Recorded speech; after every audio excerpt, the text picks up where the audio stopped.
Hello, welcome back to my channel. If you don't know me, hi, I'm Lena from Love Me and Crochet.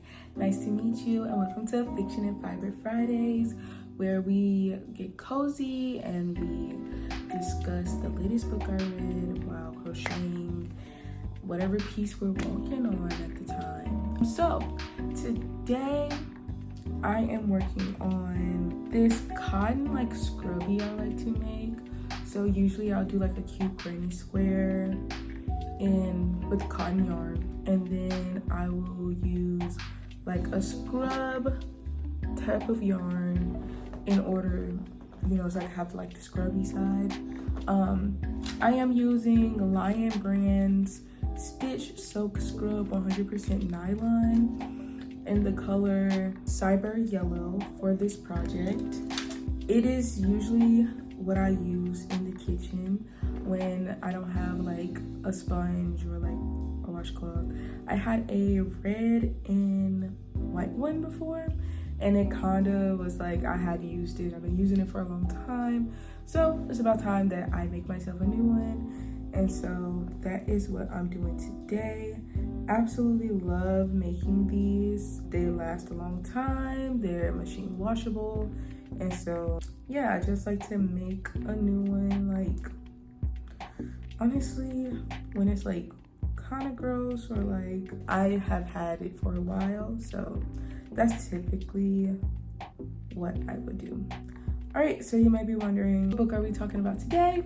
And it is The Spark of the Everflame by Penn Cole. I ended up reading this book during book club, and it was a really good book to the point like we read the rest of the series in the book club. So I'm really excited to talk about this book because I done read the whole series now, so that should give you like kind of a precursor of what I think of the book. But I typically try to read all the series, like even if I don't like the book, I do like to try to read the entire series if I can. So yeah, so with that being said, if you're ready like I'm ready, let's dive in.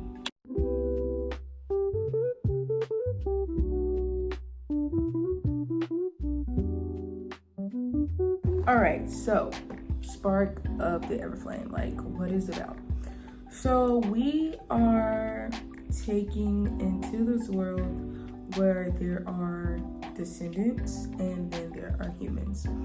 Descendants are the higher power, humans are the lesser. Humans are not really cared for as much and more so ignored. We start along a journey with a young girl named Dia. She is supposedly human, and she lives with her stepfather and her brother. Her mom disappeared one day and just been gone. Like they haven't seen her. She's been gone for about 8 months now, and they are keeping up hope, but they assume she may be dead, but they don't want to believe that. They believe that she's alive due to how her stepfather is acting. He has full faith. He is not like stressed about the situation. He's basically looking forward to seeing his wife again. So Diem is doing her thing. She is considered a healer among the humans, and they are very much so needed in this world. They help anybody in need. They're basically like the doctors of the land. Diem becomes a healer after being taught by her mother, and this is basically the career path that her mom pretty much set her up for, and so she is pretty much doing her thing. What makes her stand out is the fact that she has white hair and white eyes, and her mom tells her that, hey, this is due to an illness you've had since you were little. Your eyes used to be brown like all the rest of the humans, and as you got sick, your eyes and your hair changed.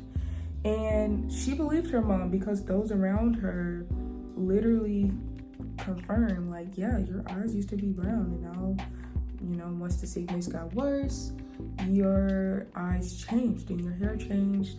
And she'd take this medicine called mirth root in order to suppress the illusions that she would have from her illness.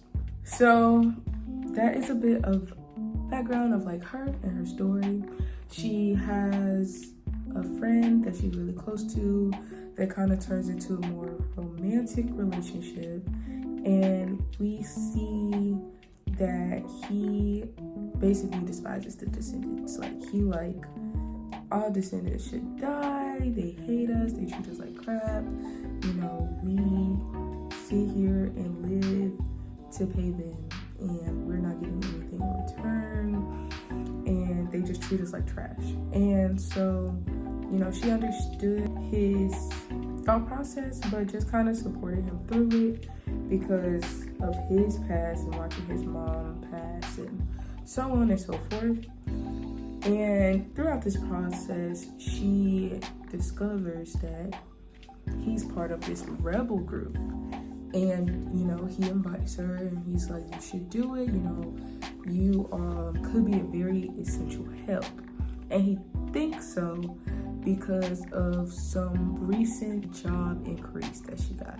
And he believes that due to that, she will be a great help to the rebel cause. Now, due to her past and her growing up amongst the humans, because she's human, she's like, yeah, I understand why you hate the descendants, but, you know, it's okay. Like, we don't believe in killing, we don't believe in murder.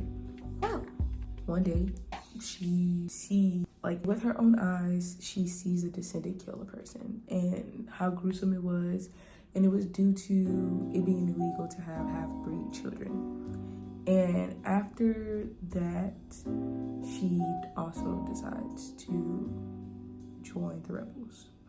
And throughout the story, we basically see how her choices unfold as she finds herself coming across more descendants along her path, but then also as she deals with the fact that she is part of this rebel group where she's trying to help them because of her feelings.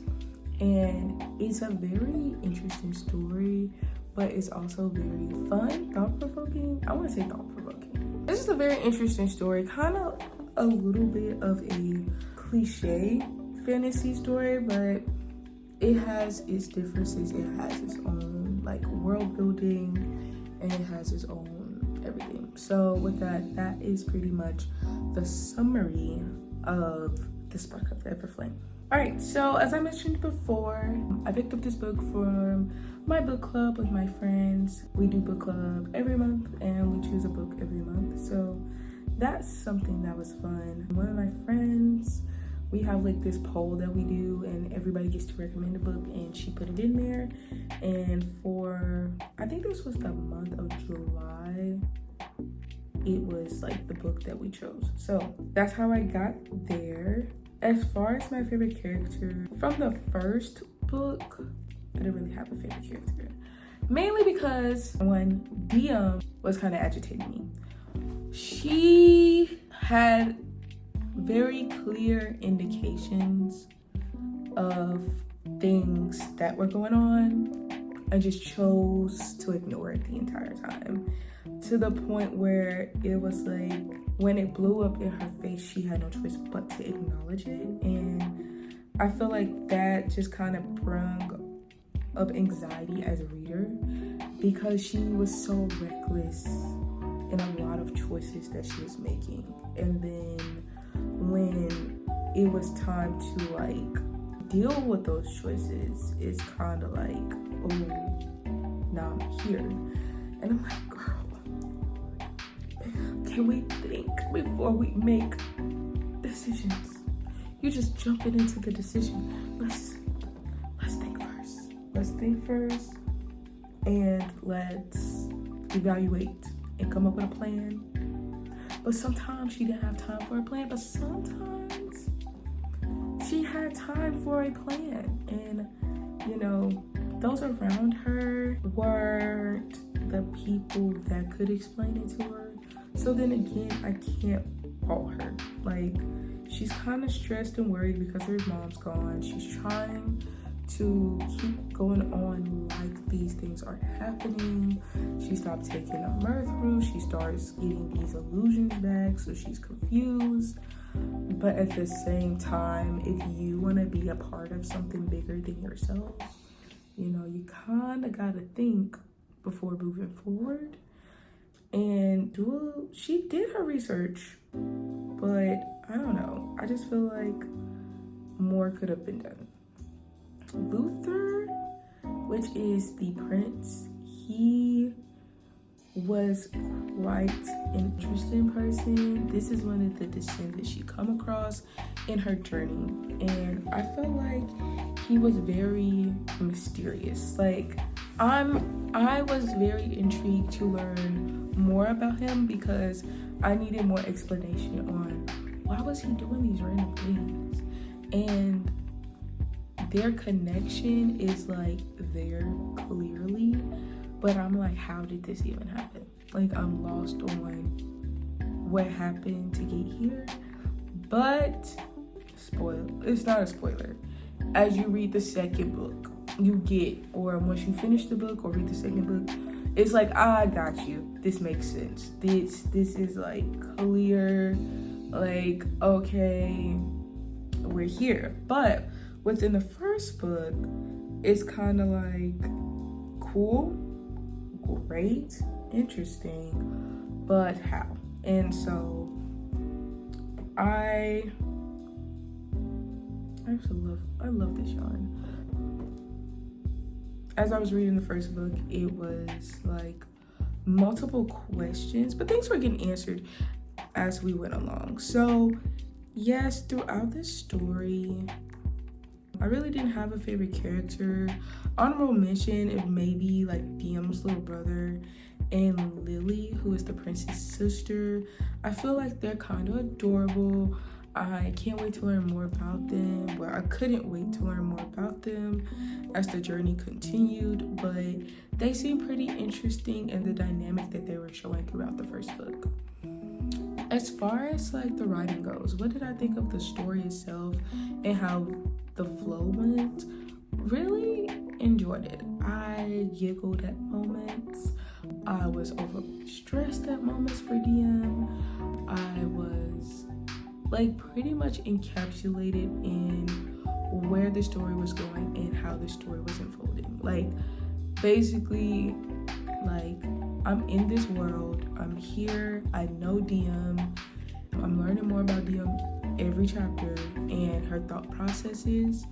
I learned more about her family and the people she encountered and how much they mean to her. And so I really enjoyed how the book was written. It wasn't a hard read / listen. The person in my audiobook that was reading, I need to find her name again, but when I say the voices were on point, like the way she was switching voices throughout this book, I could have swore it was a different person every time. Like, she did her big one. And I feel like because I had like a great storyteller as my reader in my audiobook, it really pronounced the way the story was written and the flow of it. But I also think reading the paper book, also the flow is still good. I feel like it was still fascinating, and like when you get to the end, the cliffhangers, you gotta read the next one. Same with the second book. Like, I think Penn Cole did a really good with the endings, like getting you to read the next book. So with that, I really enjoyed that as well. One other thing that I want to share, which is kind of out of order in how I'm like doing the video a little bit, but to go back to the characters, Diem's guy best friend. I don't know if you have already read this book. I don't know if you catch this, but red flag from the start. He literally only wanted her around for what she could provide to him as far as what his agendas were towards the descended. He knew her abilities, and it was like, remember, you trust me. You remember that I'm the one that's been here for you. Remember that I care about you. You're the love of my life, you know. I'm always here for you. I'm always gonna care for you. And it's like, but can you do this? Why can't you do this? Come on, like, you wouldn't do this when you know that they are this way and they are that way. He was just so like him, and she was just trying to be there, you know, like, he was just kind of annoying. Honestly, in the first book, I already was like, this guy right here is not it. So I didn't want to add that part, but let's move on to my final review of the book. So, my final review of the book is that this book is good. I highly recommend. Love the storytelling, enjoyed honestly everything. It was a pretty good book. DM irritated me. Actually, a lot of characters irritated me. So my original rating was a little slower than what I think now. But when I look back, it's like, it was pretty good. It was a pretty good book. So with that, I give this book an 8 out of 10 stars. Yes, I really enjoyed this book. I really enjoyed the series and the storytelling and all that came along with it. So if you haven't read it already, go ahead and pick it up. Penn Cole is an amazing author. Go ahead and get through the series. I will talk about the rest of the books on this channel, so please look forward to those reviews as well. And yeah, that being said, this is the end of the book review. Let me know if you read one and if you have any recommendations of any other books I should check out next as I crochet. And if you enjoyed this cozy combo of crocheting and reading books, please consider giving a like. And if you want to see more from me, please subscribe and even click that notification bell so that you can get notified the next time that I upload a Fiction and Fiber Friday. And with that, I want to thank you so much for watching this video. I really do hope I can see you again, and I'll see you in the next one. Bye.